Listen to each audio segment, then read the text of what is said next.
ଓକିଲାତି ଓକିଲଟିଏ ସବୁବେଳେ ସମାଜର ଶତ୍ରୁ। ବିଶ୍ୱାସ ପଣ୍ଡା କେବଳ ଆଇନଜୀବୀ ଜଣେ ନଥିଲେ, ସିଏ ଏକଧାରେ ଜଣେ ବଡ଼ ରାଜନେତା ମଧ୍ୟ ଥିଲେ। ରାଜନୀତିରେ ବର୍ତ୍ତମାନ ସମସ୍ତେ ଶତ୍ରୁ। ଜଣେ ଆଡଭୋକେଟ୍ ହେଲା ମାନେ ସେ ସବୁବେଳେ ଖଣ୍ଡା ଅଗରେ ଠିଆ ହେଲା। ଯେଉଁ ପଟୁ ଗଲେ ବି ଟିକେ ବାଲାନ୍ସ ଫେଲ୍ କଲା ମାନେ ଗୋଡ଼ କଟିଯିବାର ବହୁତ ସମ୍ଭାବନା ଅଛି। ପୋଲିସ ଯେତେ ପର୍ଯ୍ୟନ୍ତ ରିଅଲ୍ ଆକ୍ୟୁଜ୍କୁ ଗିରଫ ନ କରିଛି ଏବଂ ତାଠୁ ରିଅଲ୍ କଥା ନ ଆଦାୟ କରିଛି ସେତେ ପର୍ଯ୍ୟନ୍ତ କେହି ବି କହିପାରିବେନି ଆ ପଛରେ କାରଣ କ'ଣ। ଦେଖନ୍ତୁ, ବିଶ୍ୱାସ ପଣ୍ଡା କେବଳ ଆଇନଜୀବୀ ଜଣେ ନଥିଲେ, ସିଏ ଏକଧାରେ ଜଣେ ବଡ଼ ରାଜନେତା ମଧ୍ୟ ଥିଲେ। ଏବଂ ସବୁଠାରୁ ଇମ୍ପୋର୍ଟାଣ୍ଟ କଥା ହେଉଛି ସେ ଯେଉଁ ମୋ ନଜରରେ ଯେଉଁ ଦୁଇଟା ପାର୍ଟି ସାଙ୍ଗେ ଥିଲେ, ଗୋଟେ ହେଉଛି କଂଗ୍ରେସ, ଯେଉଁଟା ଗୋଟେ ନ୍ୟାସନାଲ୍ ପାର୍ଟିର ସେ ଜଣେ ବରିଷ୍ଠ ବଡ଼ ମାନେ ଭଲ ଜଣାଶୁଣା ନେତା ଥିଲେ। ଏବଂ ଦ୍ୱିତୀୟ ଜିନିଷଟା ହେଉଛି ବିଜେପି, ବର୍ତ୍ତମାନ ଯେ ଆମ ଷ୍ଟେଟ୍ର state government ruling party plus national party, ଦୁଇଟାକ ପାର୍ଟି। ଏବଂ ତୃତୀୟ ଜିନିଷଟା ହେଉଛି ସେ ଜଣେ ଭଲ ଆଇନଜୀବୀ ମଧ୍ୟ ଥିଲେ। ତେଣୁ ଯଦି ତିନିଟାକ ଜିନିଷ ସବୁ ଜାଗା ମର୍ଜ କରିବେ ଆପଣ, ତାହେଲେ ଯେତେବେଳେ ପର୍ଯ୍ୟନ୍ତ ପୋଲିସ ଆକ୍ୟୁଜ୍କୁ ରିଅଲ୍ ଆକ୍ୟୁଜ୍, ମୁଁ ସବୁବେଳେ ବାରମ୍ବାର କରି କହୁଛି, ପୋଲିସ ଯେତେ ପର୍ଯ୍ୟନ୍ତ ରିଅଲ୍ ଆକ୍ୟୁଜ୍କୁ ଗିରଫ ନ କରିଛି ଏବଂ ତାଠୁ ରିଅଲ୍ କଥା ନ ଆଦାୟ କରିଛି ସେତେ ପର୍ଯ୍ୟନ୍ତ କେହି ବି କହିପାରିବେନି ଆ ପଛରେ କାରଣ କ'ଣ। କାହିଁକି ଦେଖନ୍ତୁ, ରାଜନୀତିରେ ବର୍ତ୍ତମାନ ସମସ୍ତେ ଶତ୍ରୁ।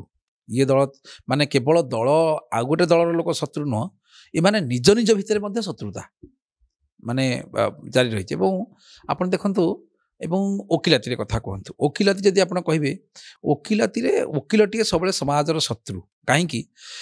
ସେ ଯାହା ପାଇଁ କେସ୍ କରୁଛି ତାର ଶତ୍ରୁ, ଯାହା ବିରୁଦ୍ଧରେ କେସ୍ଟେ କରିଛି ସିଏ ମଧ୍ୟ ଶତ୍ରୁ। ଆପଣ ଗୋଟେ ଛୋଟ ଏକ୍ଜାମ୍ପଲ୍, ଆପଣ ମନେକର ଗୋଟେ ଜାଗାରେ କ'ଣ ଗୋଟେ କ୍ରାଇମ୍ଟେ କରିଛନ୍ତି, ଆପଣ ଆସିଲେ, ଆପଣ ପ୍ରୋବ୍ଲେମ୍ରେ ପଡ଼ିଲେ, ଆପଣ ଓକିଲଙ୍କ ପାଖକୁ ଆସିଲେ। ଓକିଲ କାହାକୁ ଡାକିବାକୁ ଯାଆନ୍ତି ନାହିଁ, ଓକିଲଙ୍କୁ ତାଙ୍କର ପାରିଶ୍ରମିକ ଦେଲେ ଏବଂ କୋର୍ଟ ଫି ତାକୁ ଦେଲେ, ଯାହା କୋର୍ଟରେ ଯେତିକି ପଇସା ଖର୍ଚ୍ଚ ହେଉଛି ତାକୁ ଦେଲେ। ସେ ଓକିଲ ଯାଇକି ଆପଣ ପାଇଁ କେସ୍ ଲଢ଼ିଲେ, ରାତି ଅନିଦ୍ରା ହେଲେ, ପାଠ ପଢ଼ିଲେ, ବହି ଟାଇପିଂ କଲେ, ତାକୁ ନେଇ କୋର୍ଟରେ ରିପ୍ରେଜେଣ୍ଟ କଲେ, ଟେନସନ୍ ନେଲେ, ତାକୁ ଆପଣ କେସ୍ଟା ମନେକର ଜିତିଗଲେ। ଜିତିବା ଦ୍ୱାରା କ'ଣ ହେଲା, ଆପଣଙ୍କର ଯିଏ ଅପୋଜିଟ୍ ପାର୍ଟି ମନେକର ଯିଏ ଆଗ୍ରିଭ୍ଡ ହେଇଛି, ଆପଣ ମନେକର କାହାକୁ ଗୋଟେ ହାଣି ଦେଇଛନ୍ତି କି ମାରି ଦେଇଛନ୍ତି କି କାହାର ଜମିବାଡ଼ି ନେଇଯାଇଛନ୍ତି କି ଯାହା ବି କ୍ରାଇମ୍ କରିଛନ୍ତି, ଆପଣ ପାଇଁ ଯେତେବେଳେ ଓକିଲ ହେଲା, ଅପୋଜିଟ୍ ପାର୍ଟିର ସେ ଶତ୍ରୁ ହେଇଗଲା। ସେଇ ଜାଗାରେ କ'ଣ ହେଲା, ଆପଣଙ୍କର ବି ଶତ୍ରୁ କେତେବେଳେ ହେବ, ଆପଣ ଯେତେବେଳେ ଦେଖିଲେ, ଦେଖନ୍ତୁ, ଯେତେବେଳେ ପର୍ଯ୍ୟନ୍ତ ପାଡ଼ଟା ପେଟ ଭିତରେ ଥିବ ଭାରି ଓଜନ ଲାଗୁଥିବ, ଯେତେବେଳେ ପାଡ଼ଟା ଫୁସ୍କିରି ପଳେଇବ ସେତେବେଳେ ଦେଖିବେ ଭାରି ହାଲକା ଲାଗିବ।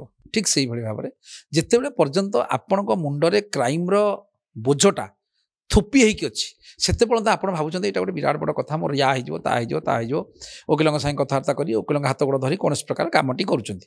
ଯେତେବେଳେ ଆପଣଙ୍କର କାମଟି ସରିଯାଉଛି ସେତେବେଳେ ବସି ସେଠି ହିସାବ କରୁଛନ୍ତି, ଆରେ ଆମଠୁ ଏତେ ପଇସା ନେଇଗଲେ, ୟା କଲେ, ତା କଲେ, ହିସାବ କଲେ, ସିଏ ବି ଶତ୍ରୁ। ତେଣୁ କେଉଁଠି ନା, ଏବଂ ଆଉ ଗୋଟେ ପଟେ ଦେଖନ୍ତୁ, ଓକିଲ ଯେତେବେଳେ ମନେକର ଗୋଟେ କେସ୍ଟେ ଲଢ଼ୁଛନ୍ତି, ସବୁବେଳେ ସେ ଅପୋଜିଟ୍ ପାର୍ଟିର ଶତ୍ରୁ ହେଇକି ଆଗ ଥିବେ।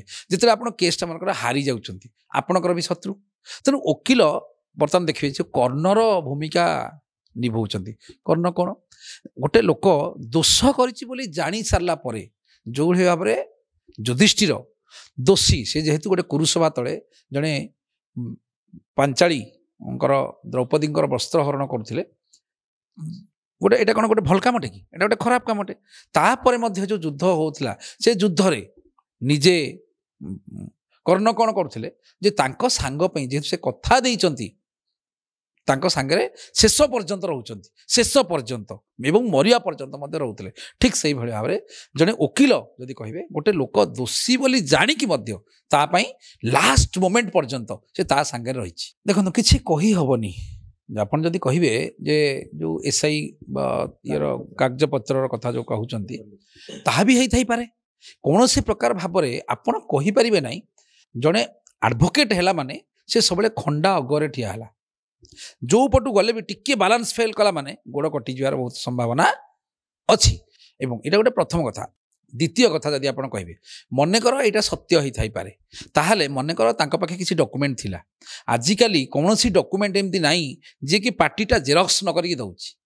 ସବୁବେଳେ ଆଉ ଗୋଟେ ଟାଇମ୍ ଥିଲା, ଆଜ୍ଞା, ଗୋଟେ ବର୍ତ୍ତମାନ କାଗଜ ଯଦି ଦେଉଛି, ସେ ନିଶ୍ଚୟ ଆଗ କିଛି ନହେଲେ ବି ଗୋଟେ ଫଟୋ ଉଠେଇକି ତାକୁ ଦେଉଛି ମୋବାଇଲ ଦିହରେ, ଏଇ କାଗଜଟା ମୁଁ वकिल बाबू को देली तेणु जी मनकर वकिल को देथियो से जो डॉक्यूमेंटा ता पाखे जेरक्स कॉपी थिबो किसी प्रॉब्लम से ना सेमिति कही हेबनी को कारण मर्डर करागला जिते बड़ा पर्यंत रियल आक्यूज मु सब बारंबार कहूँ रियल आक्यूज आपण पाहतु रियल आक्यूज ये मुझे जे जिते बड़े साधारण भाव में गोटे पुलिस उपर जिते चाप सृष्टि हुए जेकोसी केस रे पुलिस कौन करे जेकोसी जड़े पूर्व रेकर्ड थी व्यक्ति हो कि जेकोसी जड़े दुई जन इनोसेंट लोक को आनी से जगह ठिया कर दिए टर्किश पकईकी यही हूँ से कल्प्रिट नहीं एवं धरा ही ना बर्तमान सुधा एवं इंटरोगेशन चलुची जदि आप कहे बर्तमान सुधा मुझे देखुली सोशल मीडिया 52 जन को बर्तमान सुधा इंटरोगेशन हो सारा इवन कि जो कॉर्पोरेटर तांकु मुझे इंटरोगेशन जहाँ आम सोशल मीडिया भितर आम जहाँ खबर पाउचे देश विदेश कोण अनुकोण टेक्निक खबर देखंतु आम सह यूट्यूब फेसबुक और इंस्टाग्राम रे आमको देखंतु लाइक शेयर और सब्सक्राइब करने को आद्यम भूलंतुनि।